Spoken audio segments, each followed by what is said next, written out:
Hey guys! Welcome back to the vlog. This is Ina, and for today's video, mag-react ako sa official trailer ng How to Spot a Red Flag, which is a new series of Don Bell, Donnie Pangilinan and Bel Mariano. Akala ko last time, yung na-react ko is the official trailer. Yun pala, teaser lang siya. So right now, magre-react na tayo kasi feeling ko may mga nasagot na katanungan na ako from the trailer last time. So, let's start in 3, 2, 1. Maria Sarina Teresa Fontanilla. Sino to? Namit ko lang yan online ni. Online? Tapos nakipag-date ka?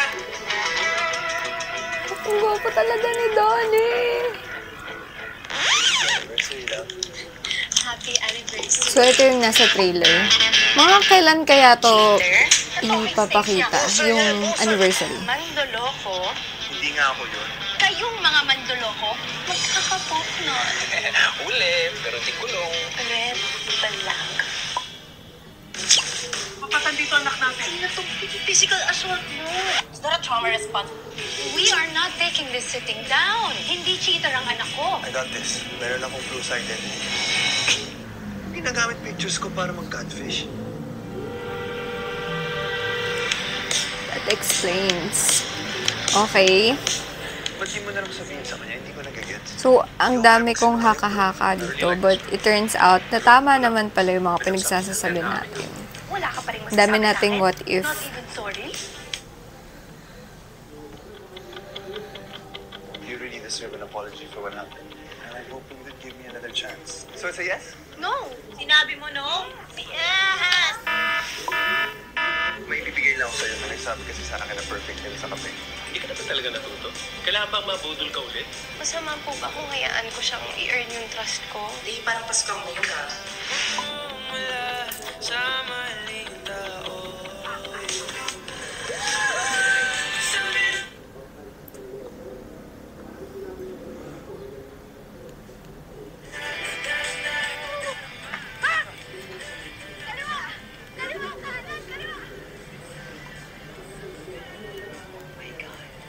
Do you like her?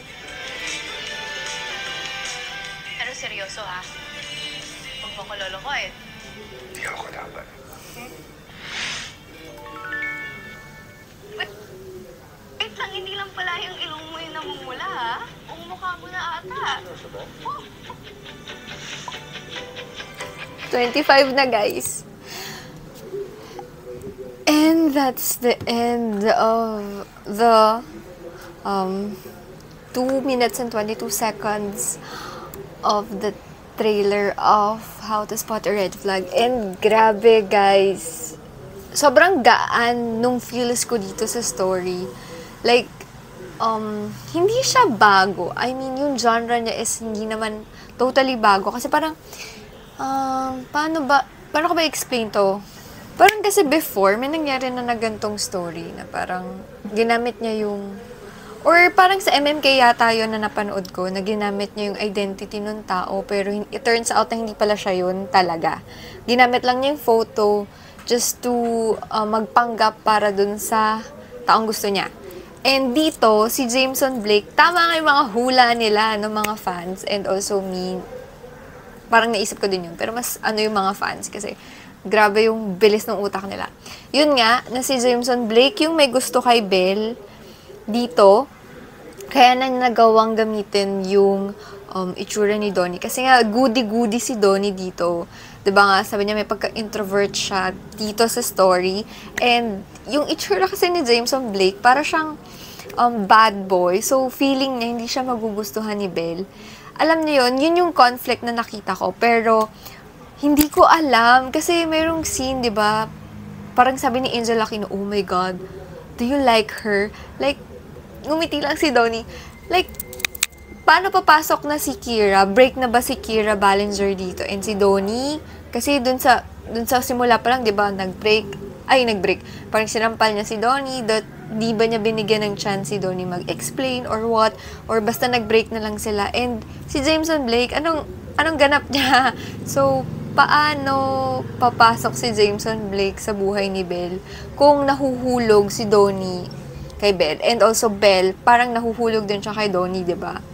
So, excited na ako. 5 days to go before the final show. Final showing. 5 days to go. Mapapanood na natin ng How to Spot a Red Flag on View. Free lang ang View, guys. So, make sure na nag-download na kayo. And, panoorin natin to sa Monday next week. So, see you on my reaction video on the episodes of How to Spot a Red Flag. And I hope you guys watch, like, and subscribe on my YouTube channel. See you on my next vlog. Bye-bye!